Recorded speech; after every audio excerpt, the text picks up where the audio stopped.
Please give an energetic and warm welcome to Prabhu Goranga Das ji.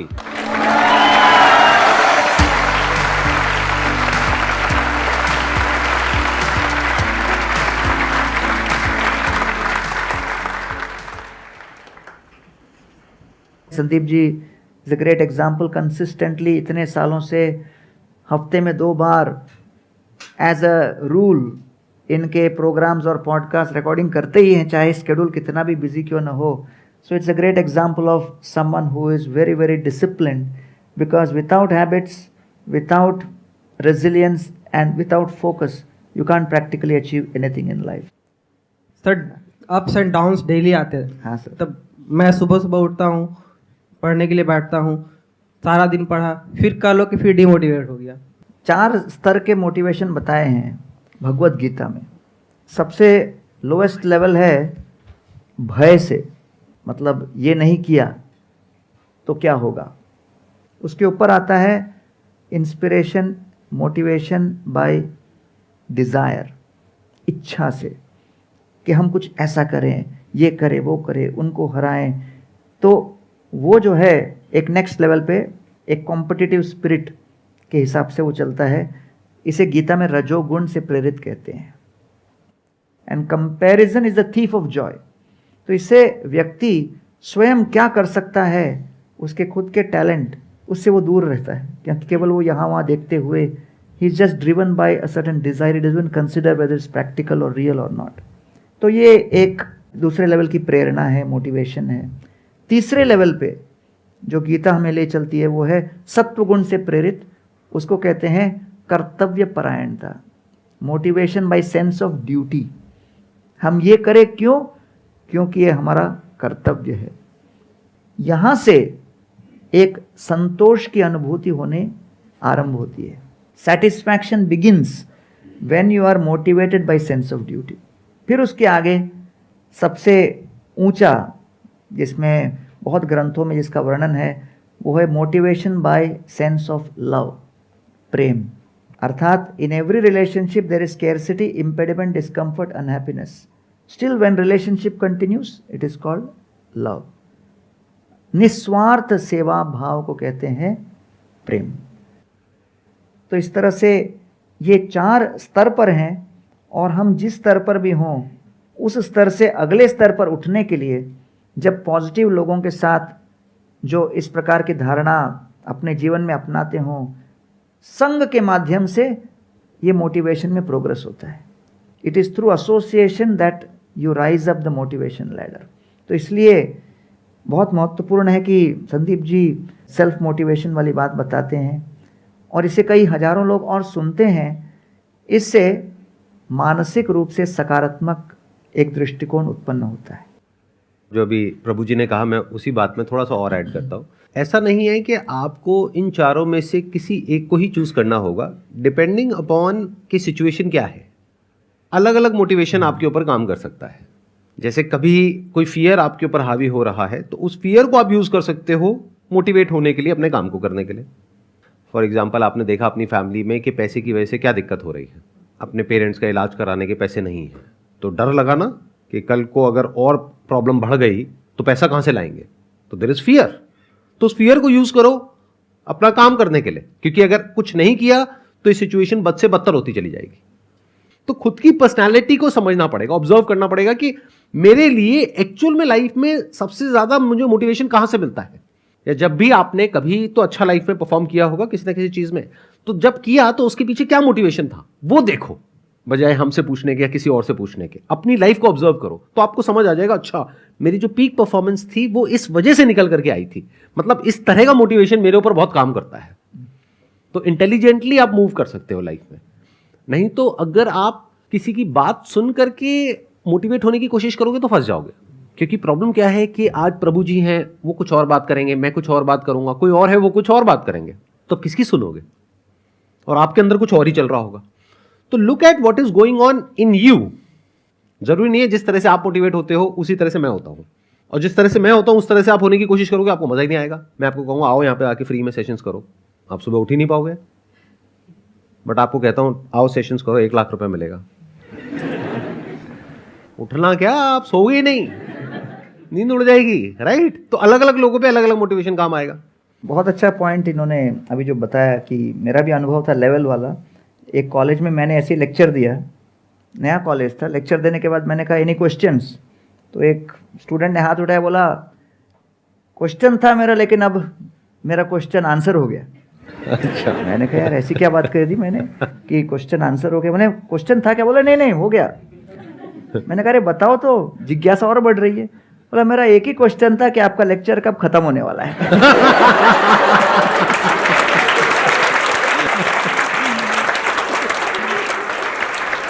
तो इसलिए मैं समझ गया भाई 45 मिनट्स मैंने इतना फिलॉसफी सुनाया, लेकिन वो अपने लेवल से उसको प्रोसेस कर रहे हैं। हरे कृष्ण प्रभु जी, मैंने अभी इस्कॉन ज्वाइन करा है, तो मेरा क्वेश्चन ये था कि वहाँ पे जब हमें चैंटिंग करवाते हैं तब तक तो नेगेटिव थॉट्स माइंड में नहीं आते हैं, उसके बाद माइंड फिर वही कचरा भर लेता है। आपको समझना चाहिए सबसे पहले स्पिरिचुअलिटी क्या है, क्योंकि यहाँ पर आप लोग बहुत से जिज्ञासु लोग आए हैं और सर भी इतने सेशंस कर रहे हैं। तो व्हाट एग्जैक्टली स्पिरिचुअलिटी, क्योंकि आज भारत में देखा जाए कई बार, जैसे मैं लेक्चर दे रहा था MIT बॉस्टन में, तो लेक्चर के बाद एक प्रोफेसर आके मेरे को बोलता है, अरे आप बताया आप IIT से हो लेकिन गीता के ऊपर आप लेक्चर दे रहे हो, समझ में नहीं आता आप क्या हो, इंजीनियर हो, डॉक्टर हो, क्या हो? मैंने कहा सर आई एम वैदिक साइकेट्रिस्ट, अर्थात हम मन की चिकित्सा का कार्य करते हैं, तो हम भी हेल्थ केयर में हैं। तो WHO ने जो डेफिनेशन दिया हेल्थ केयर का, it's a perfect synergy between body, mind and spirit. What is the issue which spirituality is trying to solve? The greatest cause of fear. ये भय को दूर करने के लिए एक उपाय दे रहा है। मन के अंदर जो भय उत्पन्न होता है, उस भय के निवारण के लिए आध्यात्म के अंदर उपाय दिए गए हैं। तो प्रश्न उठता है ये भय का कारण क्या है? The root cause of fear is change. एक ही शब्द, चेंज अर्थात परिवर्तन। किसी भी प्रकार का परिवर्तन, किसी भी स्तर का परिवर्तन, छोटा बड़ा परिवर्तन, परिवर्तन की आशंका, और तुरंत मन के अंदर वो भय की लहरें उठने लगती है। तो इसीलिए आत्म, शरीर, जाया, पति पत्नी, सुता, बच्चे, आगार, घर, पशु, गाड़ी, द्रविण, धन, बंधुषु, सामाजिक स्वीकृति, सोशल एक्सेप्टेंस, राज्य, करियर, इन्फ्लुएंस, ये 8 बातों को बटोर कर उनके ऊपर नियंत्रण करने के लिए हम प्रतिक्षण प्रयत्नशील रहते हैं। But these 8 are constantly changing and the possibility of this change and the actual change causes fear. तो इसलिए ये जो परिवर्तन है, इससे बचने के लिए, परिवर्तन तो होगा लेकिन ये परिवर्तन होते हुए भी इसके एक ऊपर स्तर पे आकर परिस्थितियों को देखने के लिए, जैसे फ्लाइट से अगर ऊपर चलते हैं दिल्ली के, तो ऊपर से जब देखते हैं तो फिर हम नीचे के हर प्रकार के अशांति से ऊपर उठते हैं। तो जैसे एक हमारे, मैं जब ज्वाइन हुआ मंदिर में तो मुझे किचन में भेजा गया सेवा करने, तो मैं किचन में ज्वाइन हो गया। तो 1-2 हफ्ते के बाद एक और व्यक्ति को भेजा गया नया नया, वो भी ब्रह्मचारी ज्वाइन हुआ, तो उसको भी बोला किचन में करो सेवा। तो मैंने उसको चपाती बनाने लगा दिया। 1 हफ्ते के बाद मेरे पास आके बोलता है, मैं इतना बड़ा स्पीकर हूँ, मैं यहाँ पर आया था सनातन धर्म का प्रचार करने, चपाती बनाने नहीं। तो मैंने कहा यार मुझे क्यों बोल रहे हो, मैं भी वही कर रहा हूँ। आप और मैं चर्चा करके क्या होगा। फिर 3 दिन बाद फिर कंप्लेंट किया, मैं कथा करने आया, चपाती बनाने नहीं, आप लोग मेरे टैलेंट को नहीं पहचान रहे हो। फिर 1 महीने बाद आकर बोरिया बिस्तर आके बोलता है मैं लेके जा रहा हूँ, सब घर जा रहा हूँ। मैंने कहा जा रहे हो क्यों? क्योंकि आप लोग मेरे टैलेंट को नहीं पहचाने, मैं यहाँ पर स्पीकर बनने आया, चपाती बनाने नहीं। चला गया। बहुत मैंने उससे निवेदन किया कि भाई थोड़ा रुको, धीरज रखो, चला गया। 10 साल बाद मैं कोई प्रोग्राम में गया था, मुझे भागा भागा आके मिला, बोलता है मंदिर छोड़ के जाने के बाद शादी किया, शादी के बाद पत्नी को बैक पेन हो गया, घर पे रोज चपाती मैं ही बनाता हूं।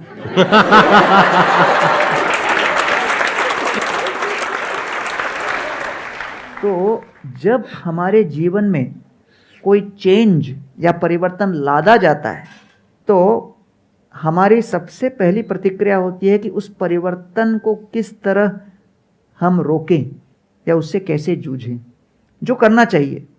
तो उसे कहते हैं भौतिक स्तर पर जो कोई भी प्रयास हो आप करें, लेकिन साथ साथ आध्यात्म कहाँ आता है? जब भरपूर प्रयत्न के बाद भी जब आपकी परिस्थितियां आपके वश के परे हों, तब व्यक्ति परिस्थिति तो खो देता है, धन खो देता है, प्रतिष्ठा खो देता है, संबंध खो देता है, किसी न किसी की मृत्यु वो खो देता है व्यक्ति को। लेकिन इसके बाद सबसे महत्वपूर्ण एसेट जिसको वो खोता है वो क्या है? आशा, होप। तो उस आशा को खोने से बचाने के लिए आध्यात्म काम आता है।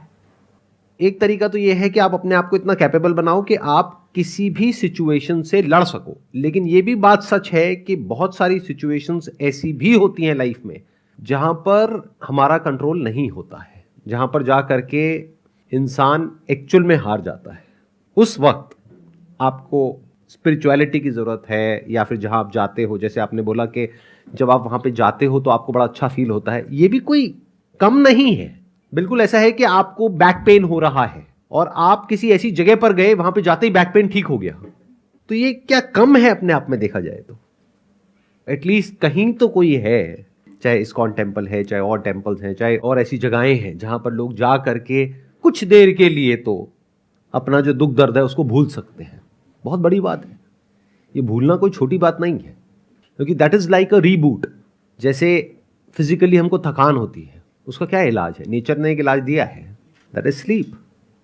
नींद आती है, सुबह उठते हैं, फ्रेश हो जाते हैं। सोचो नींद ना आए 1 दिन, 2 दिन, 5 दिन, 10 दिन, हालत खराब हो जाएगी ना। ऐसे ही जब माइंड डिस्टर्ब्ड है, एजिटेटेड है, तो उस वक्त अगर कोई ऐसी जगह हो, कोई ऐसी स्पेस हो जहां पर जा करके आपको अच्छा फील होता है कुछ देर के लिए, बहुत बड़ी बात है। ये ऐसी जगह होना ही बहुत बड़ी बात है। तो that's why we must respect such places and such people जो इस तरह की जगह प्रोवाइड कर रहे हैं। So really beautiful explanation. Because you know, इसमें मैं just conclude करता हूँ कि there are 2 options when you are down. Either you take a pill or you change your perspective. So pill versus perspective. तो गीता में जो है पर्सपेक्टिव बदलने वाली बात बताई है। तो लोग, एक बार कोई मेरे से आर्ग्यू कर रहा था कि सर आप तो केवल अर्जुन अर्जुन अर्जुन करते रहते हो, दुर्योधन भी कितना अच्छा एडमिनिस्ट्रेटर था, उसको आप लोग केवल आलोचना करते रहते हो, keep criticising Duryodhana, that's not fair to Duryodhana. मैंने कहा आप घर पे अपने बेटे का नाम दुर्योधन रखोगे? वो कहते नहीं। पोते का रखोगे? बोले नहीं। क्यों? तो सोच के बोलता है कुछ तो गड़बड़ था उसमें। तो in terms of competence, Duryodhana और Pandava they were competent administrators, लेकिन यहाँ समस्या आ रही है चरित्र की। तो इसलिए जो मोटिवेशन के साथ दुर्योधन था, दुर्योधन का अर्थ क्या है? One who is always fighting for the wrong cause. Duryodhana गलत कार्य के लिए जो हमेशा प्रेरित रहे। And what was his cause? Preserve my ego. तो इसलिए जो ये बताया है बहुत ही इंपॉर्टेंट है कि हर परिस्थिति में अपने दृष्टिकोण को बदलने का प्रयास करें। और sir, I must congratulate you for spending and dedicating so much of energy इतने सालों से, जिससे कि you can actually bring some hope and positivity in people's lives, and I must congratulate you for Thank you what so you much, have been sir. doing. Thank you so much. मेरा question था, जो failure और success के बीच में contradiction होता है ना sir, उसमें हमें हमेशा फेस करने को मिलता है। जो जर्नी होती है ना, उसमें पेनफुलनेस फील होता है, तो उससे जो हमारी सक्सेस का रेट है ना वो बहुत कम हो जाता है। तो स्पिरिचुअल वे में उसको कैसे डील किया जाए? How can deal with it with the spiritual way? Gita में स्ट्रेस की परिभाषा दी गई है। What is stress and anxiety? The gap between expectation and reality. अपेक्षा और वास्तविकता के बीच जो अंतर है, उससे तनाव पैदा होता है। तो जन्माष्टमी तो सब मनाते हैं और मंदिरों में जाकर बहुत उत्सव मनाते हैं, खुशियों का दिन है, लेकिन उस दिन लोग गौर नहीं करते कि वसुदेव और देवकी के 8वां पुत्र कृष्ण के पहले 6 पुत्र कंस ने अपने हाथ से उनकी हत्या की। तो एक पुत्र का निधन कितना दुख से भरा होता है। तो सोचिए 6 पुत्रों के निधन को उन्होंने सहन किया। तो वसुदेव का नाम दिया गया है भागवत में ततश्च शौरी भगवत प्रचोदित, अर्थात शौरी शब्द प्रयोग किया गया है। शौरी मीन्स शूरवीर, शौर्य प्रदर्शन जिन्होंने किया, वन हु इज ब्रेव। तो प्रश्न उठता है कि वसुदेव जी के तो ट्रैक रिकॉर्ड में कभी किसी सेना के साथ किसी को पराजित करने का इतिहास ही नहीं, तो कौन सा शौर्य प्रदर्शन किया? उनका शौर्य प्रदर्शन ये था कि चाहे उनके पुत्रों की समाप्ति हो, पुत्रों का नाश हो, संपत्ति का नाश हो, साम्राज्य का नाश हो, यश का नाश हो, संबंध का नाश हो, किसी का भी नाश हो, लेकिन वसुदेव जी ने अपनी आशा का नाश होने नहीं दिया। जो आशावादी है वो वास्तव में शौर्य प्रदर्शन करने वाला व्यक्ति है, ये भागवत बताता है।